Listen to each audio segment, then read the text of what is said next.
Mientras Estados Unidos se distrae vigilando a China y temiendo a Rusia en Europa, algo extraordinario está ocurriendo a solo 90 millas de la costa de Florida. Venezuela acaba de firmar un acuerdo militar con Moscú que incluye una presencia naval permanente en el Caribe, y México, el vecino que Washington ha dado por sentado, está observando todo esto con una inquietud que debería poner a la Casa Blanca en alerta total. En los próximos 60 días el equilibrio de poder en el hemisferio occidental podría cambiar para siempre. Les voy a explicar por qué el Pentágono está en alerta máxima y por qué nadie quiere admitirlo públicamente. Soy Richard Wolff, economista, profesor emérito de la Universidad de Massachusetts Ames, y llevo más de 4 décadas analizando las dinámicas del capitalismo global. Lo que les voy a presentar hoy no es una teoría conspirativa. Es un análisis económico y geopolítico basado en movimientos que están ocurriendo ahora mismo, en diciembre de 2025, frente a nuestros ojos. La razón por la que los medios tradicionales no están conectando estos puntos es porque las conclusiones son demasiado incómodas para el establishment estadounidense. Empecemos con una pregunta simple. ¿Por qué Rusia, un país que enfrenta sanciones económicas devastadoras y una guerra prolongada en Ucrania, está invirtiendo recursos militares y diplomáticos en el Caribe? La respuesta convencional es que Vladimir Putin quiere molestar a Estados Unidos, pero esa explicación es superficial y subestima la inteligencia estratégica del Kremlin. Lo que realmente está pasando es mucho más profundo y tiene que ver con una reconfiguración del orden económico mundial que comenzó hace años, pero que se está acelerando dramáticamente en este momento. Hace 3 semanas, a finales de noviembre de 2025, el ministro de Defensa ruso realizó una visita que pasó casi desapercibida en los medios estadounidenses. Estuvo en Caracas durante 4 días. 4 días. Eso no es una visita de cortesía. En esas reuniones se discutieron acuerdos que van mucho más allá de la cooperación militar tradicional. Estamos hablando de infraestructura portuaria, bases de reabastecimiento naval, lo que debería alarmar a cualquier analista serio, sistemas de defensa costera que podrían cambiar completamente el cálculo estratégico en la región. Pero aquí es donde la historia se pone verdaderamente interesante. Venezuela no está actuando sola. Hay una coordinación regional que incluye a Cuba, Nicaragua y varios países del Caribe que están hartos de décadas de presión estadounidense. Y en el centro de toda esta ecuación hay un actor que nadie está mencionando lo suficiente: México. La pregunta que deberían estar haciéndose en Washington es muy simple. Si el Caribe se convierte en una zona de influencia compartida entre Rusia, China y las naciones latinoamericanas, ¿qué posición tomará México? La respuesta a esa pregunta podría definir el futuro de la hegemonía estadounidense en el hemisferio occidental. Déjenme explicarles algo fundamental sobre economía y geopolítica que muchos comentaristas ignoran. El poder militar sin poder económico es insostenible. Estados Unidos mantiene su influencia global no solo por sus portaaviones y bases militares, sino principalmente porque controla el sistema financiero internacional a través del dólar. Cuando un país como Venezuela firma acuerdos con Rusia, no solo está buscando armas, está buscando una alternativa al sistema del dólar que le ha estrangulado durante años con sanciones. En mi investigación de las últimas semanas encontré datos que me sorprendieron incluso a mí. El comercio entre Venezuela y Rusia se ha multiplicado por 4 en los últimos 18 meses, pero lo verdaderamente significativo no es el volumen, sino el mecanismo. Estas transacciones se están realizando completamente fuera del sistema SWIFT, el sistema de pagos internacionales controlado por Estados Unidos y sus aliados europeos. Están usando una combinación de rublos, yuanes chinos y un nuevo sistema de compensación bilateral que evita completamente el dólar. Ahora ustedes se preguntarán, ¿qué tiene que ver todo esto con México? Déjenme explicárselo de forma clara. México es la economía más grande de América Latina junto con Brasil. Es el principal socio comercial de Estados Unidos, superando incluso a China, y tiene una frontera de más de 3.000 kilómetros con su vecino del norte. Lo que México decida hacer en los próximos meses respecto a estos movimientos en el Caribe tendrá consecuencias enormes para toda la región. Lo que descubrí en mi análisis es que el gobierno de Claudia Sheinbaum está observando estos desarrollos con una mezcla de cautela e interés estratégico. México no va a saltar a los brazos de Rusia o China mañana. Eso sería económicamente suicida, dado el nivel de integración con Estados Unidos, pero tampoco va a seguir siendo el socio sumiso que Washington ha dado por sentado durante décadas. Hay un recálculo en curso y tiene raíces históricas muy profundas. La relación entre México y Estados Unidos está construida sobre una herida histórica que nunca sanó completamente. Entre 1846 y 1848, Estados Unidos le arrebató a México 2.4 millones de kilómetros cuadrados de territorio.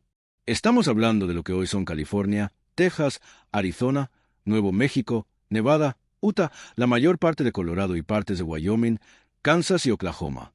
Más de la mitad de lo que era México pasó a manos estadounidenses. El Tratado de Guadalupe Hidalgo de 1948 formalizó este despojo. Estados Unidos pagó $15 millones por un territorio que hoy tendría un valor estimado entre 30 y 50 billones de dólares. California sola tiene un PIB mayor que el de la mayoría de los países del mundo. Todo el oro de la fiebre de 1949, todo el petróleo de Texas, toda la agricultura del Valle de California, toda la tecnología de Silicon Valley, todo eso está en territorio que era mexicano hace menos de 200 años. ¿Por qué les cuento esto? Porque es imposible entender la posición actual de México sin comprender esta historia. Cuando el gobierno mexicano observa a Estados Unidos amenazar con aranceles, deportaciones masivas o invasiones militares contra carteles, hay un contexto histórico que influye en cada decisión. México no es un país que simplemente va a aceptar órdenes de Washington porque sí. Los movimientos de Rusia y Venezuela en el Caribe le están dando a México algo que no tenía antes: opciones.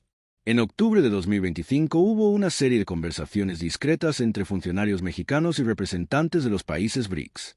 México no es miembro de este bloque, pero ha expresado interés en acercarse, y los BRICS, que ahora incluyen a Brasil, Rusia, India, China, Sudáfrica y varios países nuevos como Irán, Egipto y Etiopía, representan una alternativa real al orden económico dominado por Estados Unidos.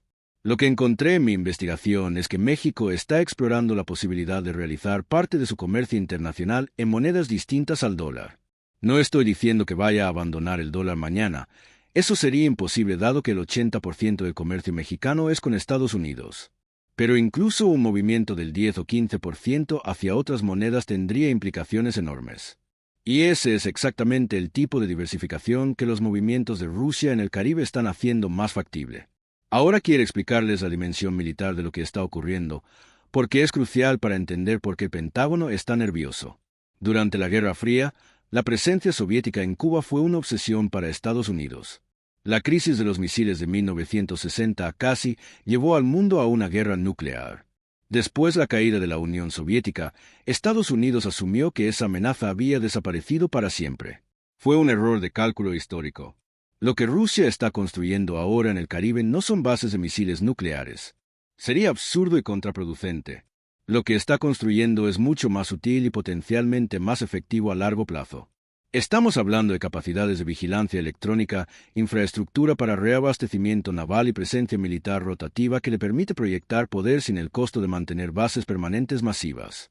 En noviembre de 2025, un buque de guerra ruso realizó ejercicios conjuntos con la Armada venezolana en aguas que Estados Unidos considera su patio trasero.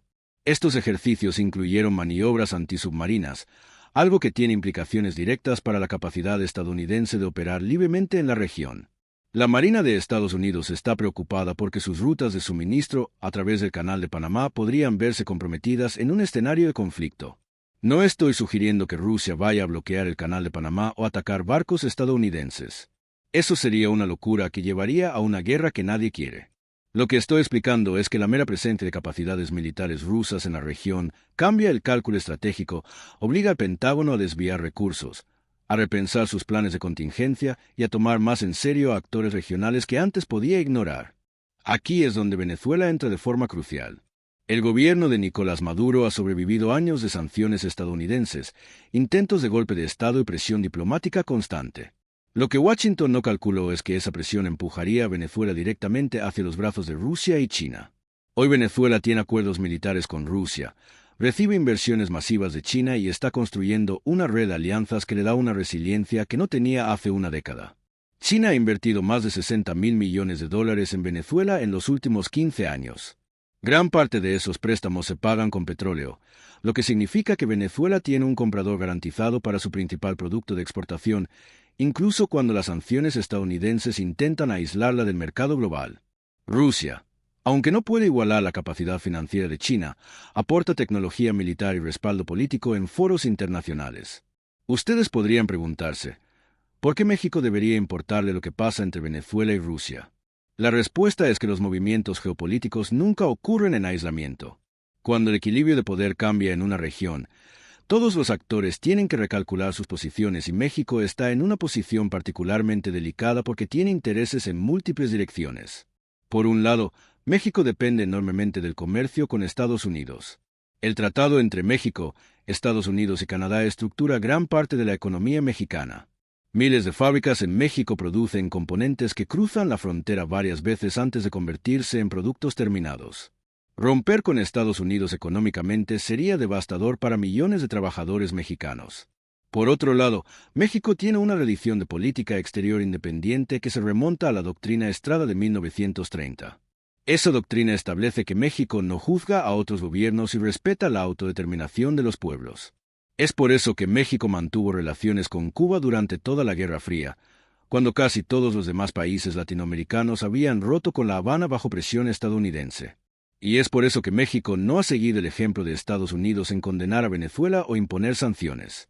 Lo que estoy observando en diciembre de 2025 es que esta tradición de independencia está chocando con las presiones crecientes de Washington. La administración que asume funciones en enero de 2026 ya ha dejado claro que espera que México sea un aliado incondicional en la confrontación con Venezuela y los intereses rusos en la región. Pero el gobierno de Sheinbaum tiene sus propios cálculos que hacer. México no va a saltar a los brazos de Rusia o China mañana. Eso sería económico suicida, dado el nivel de integración con Estados Unidos, pero tampoco va a seguir siendo el socio sumiso que Washington ha dado por sentado. Hay un recálculo en curso y tiene raíces históricas muy profundas. La relación entre México y Estados Unidos está construida sobre una herida histórica que nunca sanó completamente. Entre 1846 y 1848, Estados Unidos le arrebató a México 2.4 millones de kilómetros cuadrados de territorio. Esa pérdida no solo es una cifra en los libros de historia, es una herida que sigue presente en la conciencia nacional mexicana. Cuando Washington amenaza con aranceles, deportaciones masivas o incluso invasiones militares contra carteles, esa historia influye en cada decisión que toma la Casa de México. Los movimientos de Rusia y Venezuela en el Caribe le están dando a México algo que antes no tenía: opciones reales. Opciones para diversificar sus relaciones comerciales, para explorar monedas distintas al dólar, para buscar inversiones que no dependan de la aprobación estadounidense. Todo esto está ocurriendo mientras el Pentágono revisa sus planes de contingencia, mientras los buques rusos patrullan aguas que Washington consideraba su patio trasero, y mientras los gobiernos latinoamericanos discuten una nueva arquitectura de seguridad que no dependa exclusivamente de la presencia militar norteamericana. En este punto la pregunta que debemos hacernos es clara: ¿qué papel jugará México en este nuevo tablero? ¿Seguirá siendo el aliado sumiso que Washington ha esperado durante tanto tiempo, o aprovechará esta coyuntura para reclamar una mayor autonomía? La respuesta determinará no solo el futuro de la hegemonía estadounidense en el hemisferio occidental, sino también el bienestar de millones de trabajadores que dependen del comercio transfronterizo, de la estabilidad de los precios del petróleo y de la seguridad de sus comunidades. Continuaremos analizando cómo estas dinámicas se traducen en decisiones concretas de política exterior, en negociaciones de moneda y en la configuración de la infraestructura militar y económica del Caribe. Pero por ahora, tengan claro que lo que está sucediendo a 90 millas de la costa de Florida no es un simple episodio aislado. Es una señal de que el orden mundial está en proceso de reconfiguración y México está justo en el centro de esa transformación. Manténganse atentos, porque lo que viene a continuación definirá el rumbo de la región en los próximos meses.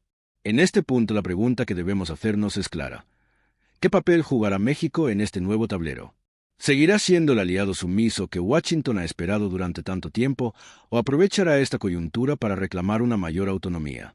La respuesta determinará no solo el futuro de la hegemonía estadounidense en el hemisferio occidental, sino también el bienestar de millones de trabajadores que dependen del comercio transfronterizo, de la estabilidad de los precios del petróleo y de la seguridad de sus comunidades. Para entender las opciones que se abren, debemos primero desmenuzar los componentes de la presión que Estados Unidos ejerce sobre México. En primer lugar están los aranceles. La administración que tomará el poder en enero ha manifestado su intención de elevar los aranceles sobre una serie de productos manufacturados en el norte del país, desde autopartes hasta electrodomésticos. Cada punto porcentual de aumento se traduce en una pérdida directa de miles de empleos en las plantas que operan en la frontera y en un encarecimiento de los productos que llegan a los consumidores de ambos lados del río. En segundo lugar están las amenazas migratorias. Cada anuncio de una mayor presión para que México controle los flujos de personas que intentan cruzar la frontera se convierte en una carga administrativa y financiera que recae sobre los gobiernos estatales y municipales y que genera tensiones sociales internas. En tercer lugar está la cuestión de la militarización. La historia reciente muestra que cuando Washington percibe una amenaza, no duda en desplegar unidades militares en territorio mexicano bajo el pretexto de cooperar contra el narcotráfico, lo cual, en la práctica, incrementa la presencia de fuerzas extranjeras en suelo nacional. Frente a este abanico de coerciones, la estrategia mexicana debe basarse en tres pilares fundamentales: diversificación comercial, desarrollo de infraestructura financiera independiente y fortalecimiento de alianzas regionales. Cada uno de estos pilares implica decisiones concretas que ya se están gestando en los pasillos de la Secretaría de Relaciones Exteriores y en los gabinetes de economía. En cuanto a la diversificación comercial, el gobierno ha iniciado conversaciones preliminares con varios socios potenciales. Uno de los más avanzados es la Unión Europea, que ha mostrado interés en abrir un canal de exportaciones de productos agroindustriales mexicanos a mercados europeos bajo acuerdos que reduzcan la dependencia del dólar. Otro frente es el de Asia, particularmente con la India, donde ya se están negociando tratados de cooperación en sectores como la manufactura ligera y la tecnología de la información. En el hemisferio sur, Brasil y Argentina están dispuestos a explorar un esquema de intercambio de bienes manufacturados y materias primas que utilice monedas regionales, lo que permitiría sortear el sistema de pagos dominado por los bancos estadounidenses. Estas negociaciones no son meras palabras en el aire. Ya se han firmado cartas de intención que obligan a los países firmantes a crear mesas de trabajo permanentes. En el caso de Brasil, por ejemplo, se ha propuesto la creación de un fondo de inversión conjunto para financiar proyectos de energía renovable en el norte de México, una zona que históricamente ha sido subdesarrollada pero que posee un potencial solar y eólico enorme. En la conversación con la India, se ha contemplado la transferencia de tecnología de paneles fotovoltaicos de bajo costo, lo que permitiría a México reducir su dependencia de la energía importada, a la larga, disminuir su vulnerabilidad ante sanciones energéticas. El segundo pilar, la infraestructura financiera independiente, está tomando forma a través de la implementación de un sistema de compensación bilateral que utiliza el peso mexicano y el real brasileño como monedas de referencia. Este mecanismo, conocido en círculos especializados como circuito de intercambio, permite que los exportadores e importadores de ambos países liquiden sus operaciones sin pasar por el sistema internacional controlado por los bancos de Wall Street. La ventaja es doble. Se reducen los costos de transacción y se elimina la exposición a posibles bloqueos de cuentas en dólares. Además, el gobierno mexicano está trabajando con la banca central para crear una red de corresponsales en ciudades estratégicas como Sao Paulo, Buenos Aires y Ciudad de México, lo que facilitará la circulación de capitales sin la necesidad de intermediarios estadounidenses. En paralelo, se está evaluando la adopción de la plataforma de pagos digitales desarrollada por el gigante tecnológico chino, que, aunque ha sido objeto de críticas por supuestos riesgos de seguridad, ofrece una alternativa robusta al sistema SWIFT. La clave, según los analistas internos, no es elegir una tecnología sobre otra, sino crear un ecosistema de opciones que impida que cualquier actor externo tenga el monopolio de la infraestructura de pagos. En este sentido, la diversificación tecnológica es tan importante como la diversificación monetaria. El tercer pilar, el fortalecimiento de alianzas regionales, se manifiesta en la creación de un foro de seguridad hemisférica que, a diferencia del tradicional Tratado de Defensa norteamericana, se basa en la cooperación entre países latinoamericanos y caribeños para la vigilancia marítima, la lucha contra el narcotráfico y la gestión de desastres naturales.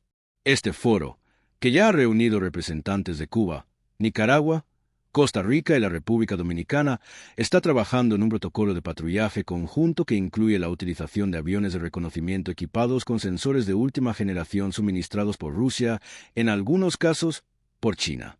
La lógica es clara.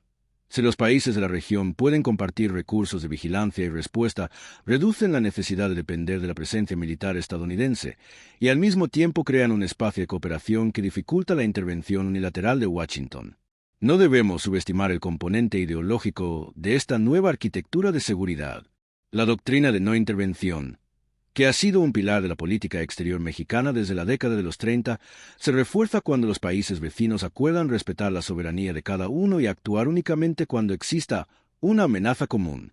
En la práctica, esto significa que, si Estados Unidos decide lanzar una operación militar unilateral en aguas que considera suyas, los países del foro tendrían la obligación de denunciar la acción como una violación del derecho internacional y de ofrecer apoyo logístico a cualquier nación que se vea afectada, sin involucrarse directamente en el conflicto armado. Ahora bien, ¿qué riesgos implica este giro estratégico? En primer lugar, la posibilidad de una respuesta económica directa de Washington. Los Estados Unidos pueden decidir aplicar sanciones financieras a México por participar en esquemas de intercambio que eludan el dólar o incluso suspender la ayuda para la construcción de infraestructura fronteriza. Sin embargo, la experiencia reciente muestra que tales medidas tienden a ser de corta duración, pues el costo que implica para la propia economía estadounidense es demasiado alto. Un recorte abrupto de la ayuda a México se traduciría en pérdidas para empresas estadounidenses que dependen de contratos de obra pública y en un aumento de la presión migratoria que, a su vez, generaría tensiones políticas internas en el sur de los Estados Unidos. En segundo lugar está el riesgo de un accidente militar. La presencia de buques rusos y cubanos en el Caribe aumenta la probabilidad de encuentros inesperados con la Marina estadounidense, lo que podría desencadenar una escalada no deseada. La clave para mitigar ese riesgo es la creación de canales de comunicación directa entre los comandantes de los diferentes navíos, algo que ya se está negociando a través de la Organización de los Estados Americanos. Si se establecen líneas de hotline y protocolos de desescalada, la probabilidad de un incidente accidental disminuye significativamente. En tercer lugar, la cuestión de la opinión pública. La población mexicana, que ha vivido años de campañas de miedo sobre la amenaza rusa, podría percibir cualquier acercamiento a Moscú como una traición. Por eso, el gobierno debe acompañar sus decisiones estratégicas con una campaña informativa que explique que la diversificación no significa alinearse con una ideología, sino proteger los intereses nacionales y garantizar la estabilidad económica. En este sentido, los medios independientes juegan un papel crucial al ofrecer análisis basados en datos y no en discursos partidistas. A medida que estas dinámicas se despliegan, también se van definiendo los escenarios de futuro que podrían materializarse en los próximos meses. El primero es el escenario de equilibrio ajustado. En este caso, México logra diversificar sus relaciones sin romper los lazos con Estados Unidos, manteniendo un flujo constante de comercio y remesas, mientras simultáneamente abre nuevas rutas hacia Europa, Asia y el sur del continente. La presencia rusa en el Caribe se mantiene limitada a ejercicios de entrenamiento y a la construcción de infraestructura portuaria, sin llegar a establecer bases permanentes. En este escenario, la tensión entre México y Washington se mantiene en un nivel manejable, y los gobiernos latinoamericanos consolidan una red de cooperación que reduce la vulnerabilidad a sanciones. El segundo escenario es el de ruptura parcial. Aquí, la presión estadounidense se intensifica, ya sea mediante la imposición de aranceles más altos o mediante la amenaza de cerrar la frontera para el comercio de ciertos productos. Ante tal agresión, México decide acelerar la firma de acuerdos con la Unión Europea y con Brasil, y comienza a utilizar la red de compensación bilateral para la mayor parte de su comercio. La respuesta de Washington incluye sanciones financieras dirigidas a sectores estratégicos, como la energía y la tecnología, pero la economía mexicana, al haber diversificado sus fuentes de ingreso, logra absorber parte del impacto. Sin embargo, la relación bilateral entra en una fase de confrontación diplomática que dificulta la cooperación en temas de migración y seguridad fronteriza. El tercer escenario, más extremo, es el de confrontación abierta. En este caso, la administración estadounidense decide lanzar una operación militar limitada en el Caribe con el objetivo de neutralizar lo que percibe como una amenaza a su dominio naval. Los buques rusos, acompañados de fuerzas cubanas y venezolanas, responden con maniobras de defensa, y se produce un intercambio de fuego que, aunque localizado, genera una escalada de tensiones a nivel global. México, atrapado entre sus lazos con Washington y su deseo de autonomía, se ve obligado a elegir un bando. Si opta por apoyar a Estados Unidos, corre el riesgo de perder el apoyo de los países latinoamericanos que han invertido en la nueva arquitectura de seguridad. Si decide mantenerse neutral, podría enfrentar represalias económicas y una presión migratoria masiva. En cualquier caso, la población mexicana pagaría el precio más alto, con un aumento de la inflación, pérdida de empleos y una posible crisis humanitaria en la frontera. Entre estos tres escenarios, la probabilidad más alta parece situarse en el equilibrio ajustado, pero la dinámica de la política interna estadounidense, marcada por la retórica agresiva y la incertidumbre electoral, mantiene viva la posibilidad de que el segundo o incluso el tercer escenario se materialicen. Por eso, la estrategia mexicana debe estar preparada para adaptarse rápidamente, manteniendo flexibilidad tanto en la política comercial como en la diplomacia de seguridad. Un aspecto que a menudo se pasa por alto es la dimensión tecnológica de este reordenamiento.